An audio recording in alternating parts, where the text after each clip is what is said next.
বিশ্বব্যাপী যেমন প্রমাণ করেছে, বাংলাদেশের প্রেক্ষাপটেও কিন্তু প্রমাণ করেছে আমাদের দেশের রাজনৈতিক এবং উন্নয়ন এর একমাত্র সমাধান হচ্ছে গণতন্ত্র এবং অবাধ নির্বাচন।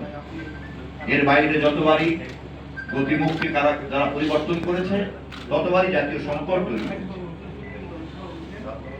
রাষ্ট্রবিজ্ঞানীরা বারবার বলেছেন, গণতন্ত্র হয়তো সর্বোত্তম সমাধান না, কিন্তু এর চেয়ে কোনো উত্তম সমাধান আজ পর্যন্ত আবিষ্কার হয় না। অতএব সংশ্লিষ্ট সকল মহলকে আমাদেরকে গণতান্ত্রিক রাজনীতির এই সংস্কৃতি এবং মূল্যবোধকে আলোচনা সভা বাংলাদেশের গত 55 বছরের ইতিহাসে প্রমাণ যে রাজনৈতিক দল, যে রাজনৈতিক নেতৃত্ব এবং যে রাজনৈতিক প্রক্রিয়া এই মূল্যবোধের বাইরে ইচ্ছায় বা অনিচ্ছায় তথ্য ঢুকে পড়েছে, তখনই গোটা জাতীয় সংকটের মধ্যে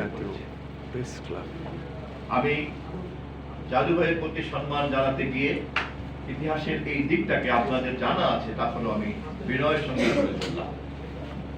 বাংলাদেশের বর্তমান সরকার এবং ত্রয়োদশ জাতীয় সংসদ নির্বাচন তারেক রহমানের নেতৃত্বে যে নতুন যাত্রা শুরু করেছে, সেখানে আমরা যদি গণতান্ত্রিক এই মূল্যবোধকে এবং বাংলাদেশি পরিচয়, অন্য কোনো পরিচয়, তাকে যদি আমরা আঁকড়ে ধরতে পারি এবং ধর্মীয় মূল্যবোধের সীমানাকে আমরা যদি ধর্ম ব্যবসায়ীদের হাত থেকে রক্ষা করতে পারি,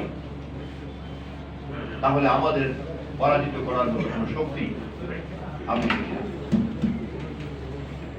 জাদু ভাইয়ের 47তম মৃত্যুবার্ষিকীতে এই চেতনার উপরে দাঁড়িয়ে যেই চিন্তার আলোকেই তিনি ধানের শীষের গতিপথকে নির্ধারণ করে তিনি তার ক্যাটালিস্টের ভূমিকা পালন করেছিলেন, শহীদ জিয়াউর রহমানকে ধানের শীষের নেতায় পরিণত করেছিলেন অন্যান্য সহকর্মীদেরকে নিয়ে, যেই ধারাবাহিকতাতে সেই ধানের শীষ হাতে তুলে নিয়েছিলেন দেশনেত্রী বেগম খালেদা জিয়া, যেই ধারাবাহিকতাতে আজও তারেক রহমান সেই ধানের শীষকে বহন করেন, মৌলানা ভাসানী প্রদর্শিত ধানের শীষের হাতে তোলা এই পথের মিছিলই হবে বাংলাদেশের একমাত্র পথ, এই বিশ্বাস আমি করি। এবং এই ইতিহাস চর্চা করতে গেলেই আমাদেরকে বারবার স্মরণ করতে হবে মশিউর রহমান জাদু মিয়ার মতো একজন প্রজ্ঞাবান জাতীয় নেতাকে। সর্বশক্তিমানের দরবারে আমি তার আত্মার মাগফিরাত কামনা করে আমার বক্তব্য শেষ করছি। ধন্যবাদ সবাইকে। ধন্যবাদ মন্ত্রী মহোদয়কে। সম্মানিত সুধীবৃন্দ, এই পর্যায়ে আমাদের আজকের এই আলোচনা হিসেবে বক্তব্য শেষ করলেন অর্থনীতিবিদ এবং তথ্য সম্প্রচার মন্ত্রণালয় জাতীয় প্রেস ক্লাবের আমি খন্দকার মাসুদ।